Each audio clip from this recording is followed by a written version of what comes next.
pu chairman le helai muna local ram mangai tu te local khom zong zong te ama sain chibai kabuk chewa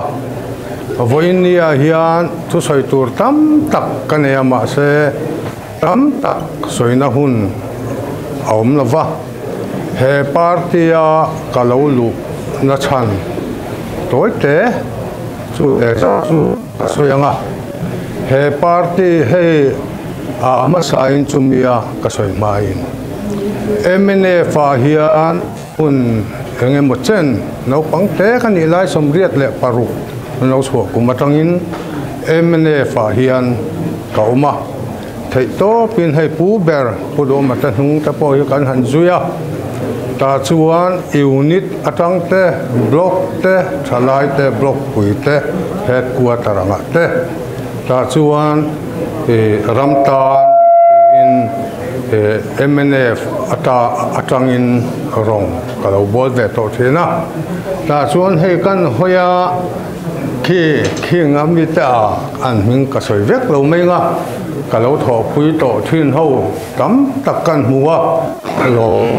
in athamwan tha le in kasia tin mania hei tuna ka soyang khan thang khat lian zet MNF kan lo kal ve to wangin kal tur din hun le enge mo ngai tuana kan han pek tina chuan mei che pasal nei tur ang hi kan in te de rova ta chuan lung len thak ve de ro don ya ta chuan an he part he sa hian karon bi de ta chuan karin no tak se ke ho politics po ngai tu ngai lem lo cầu thana tui tu mai anga ka lo ngai thin te helaya an lo vir vut maya chung ta chuan min ti phur le zuala tin kan leader le policy a hian kalunga hoya tin chu mi pia lama tuna ka solang khan thanem lo tak chungin MNF kum enge mozat rong kalo bola kan pu ta nung ta po ka zuin an du sakna ta po ka dong ve na se ema chu tiang ang chuan ka bel bulani ma mai ro chu voin ni a hian an that lo na ka se chuang lo ma se leader le policy a te kalunga oya tin kan bial tu MLA pu wanal hana hi a hian kalunga oye em boka kan te thina tu na ka soyang khan pu ta nung kalau zui rei ve to MNF atangin hetiang ang mihing hi an bang thopin ka thia mu thei lawa hi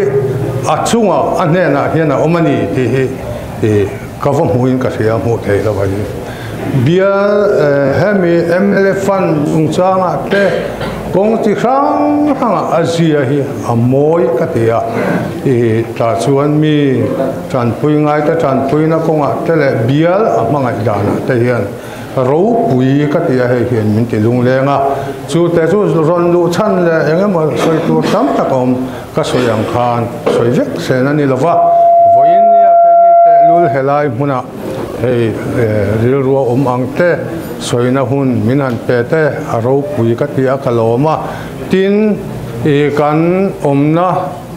unit te chunga kalom em boka ka soyang khan he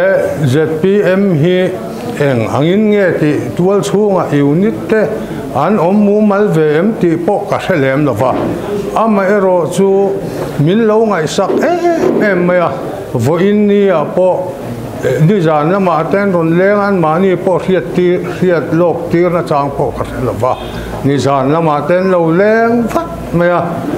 kan unit president te voin ni a po ka motor min khal sa ka min ron fuai nga tani vanlal siama lang heng em o patoi sa tha mel thade mai ni chu tiang ang khop chuan min ke ni te lul min lo loma aro pui ka tia lom tho kan soi tak me wa hei tiang voi hun hi aman mo thak deu leka bong ko na te tur tlang ate po khian la in huam in kan ruala ron kalchak tak an oma ta chuan bial tu te le kan ho tu te unit suai tu te malak na enge moza the emene fatang lom luk tur an la oma ni ti te kha thu tam tak soi tur om nakara kan soi ni e kalo ne